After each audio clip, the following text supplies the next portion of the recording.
betul. Juara pertamanya pemerintah Kota Banda Aceh, betul. nasional. Juara keduanya Bandung. Bandung. Juara ketiganya Bea Cukai. Bea Cukai luar biasa ya, berarti 1, 2, 3. Wih. Emang kita bersinergi terus kan? Wah, luar biasa emang ya.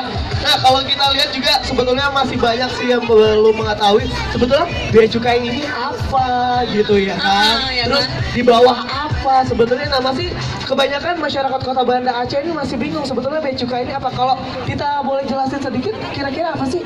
Jadi, Bea Cukai ini salah satu instansi, salah satu dari 11 instansi di bawah Kementerian Keuangan. Oke. Yang mungkin Bu Sri Mulyani dong. Oh iya, tentu dong. Ibu kita bersama. Ibu kita bersama.